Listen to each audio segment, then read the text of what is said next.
50 years ago, July 20th, 1969, at 2017 Universal Time Coordinated, the improbable, audacious, and impossible happened. Apollo lunar module landed on the moon, and people transported themselves through television screens.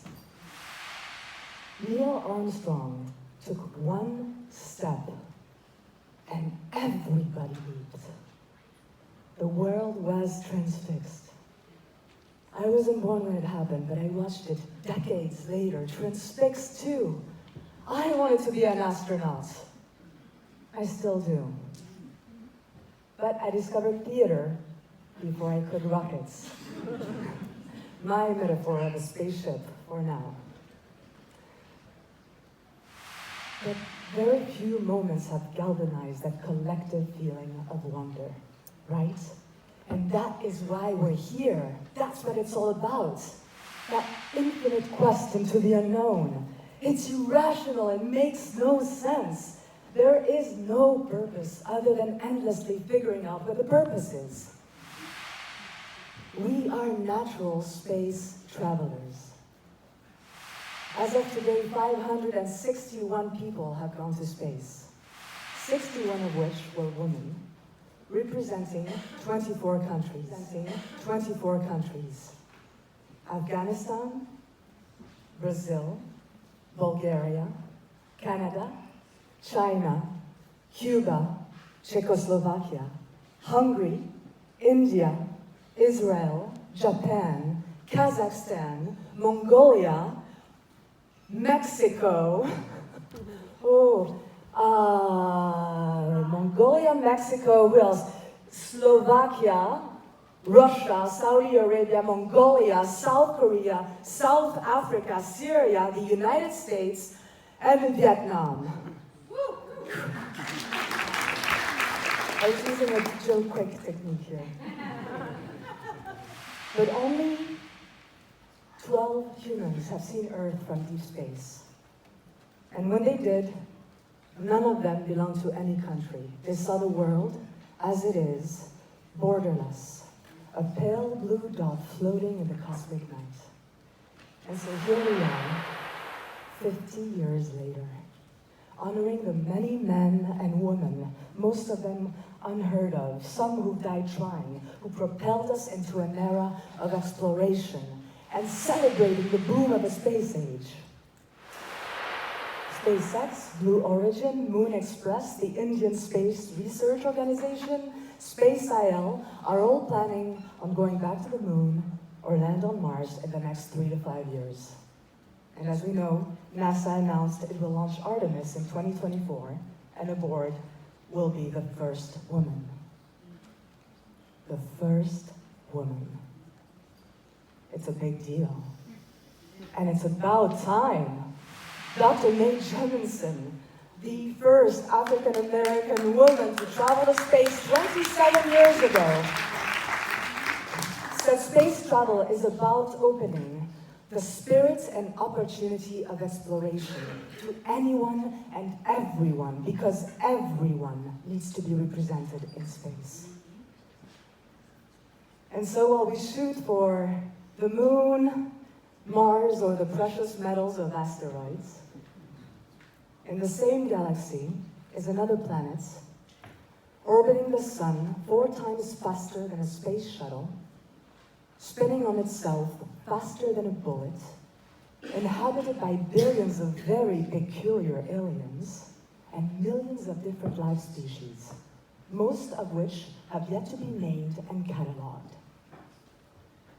That's us, living in a place we barely know, waking up to a time of exponential change we can barely understand. That's us, living on one big international space station, traveling at hyperspeeds across a cluster of stars, sharing finite resources in a world of technological abundance. And it's us, representing, speaking on behalf of all of this planet's incredible biodiversity. Animal, vegetal, mineral, our own human species. Green, pink, spiky, slimy, furry, masculine, feminine, tall, short, fat, thin, more melanin, less melanin, man-made words. Scientifically, we are part of one diverse, dynamic, delicate, and yes, dysfunctional, interconnected system. Culture. So raise your hand if you've ever dreamed of going to space, or if you want to go. Yes! Me too. In fact, I want to create shows for space. I want to bring extraordinary experiences to space. I want to catapult us out of mental orbit while we're out of orbit. So imagine how far we would be then. But if we are to become a multi-planetary species, we must embrace the fundamentals of what it takes to be a good steward on this planet. Think about the 18 countries orbiting us right now, cooperating on a daily basis, performing research for everybody down on Earth. What a hopeful example they set for us. Let's scale that. Our minds are expanding, our mental maps are changing. We are taking the whole 10 to the power 90 universe in. And thanks to the marvels of science, technology, and creativity, we can externalize our ambitions, propel ourselves at thousands of miles an hour, escape velocity, catch an orbit, and arrive elsewhere. And the rocket can be as literal or as metaphorical as we want it to be. It's our theater to make. Because this is not just about the literal space, is it? It's about all kinds of spaces. Our head space, our physical space, the space between us, within us, the space to grow, to dream, the space to be the best that we can be. It's about applying the philosophy and learnings from the real astronauts, those who represent us and the best of our humanity.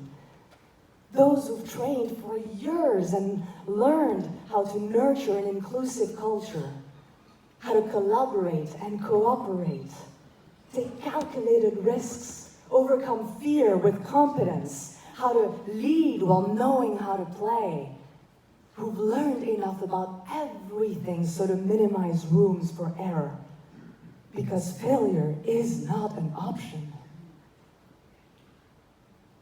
We live in a time of magic, as Nancy Conrad likes to say. We do.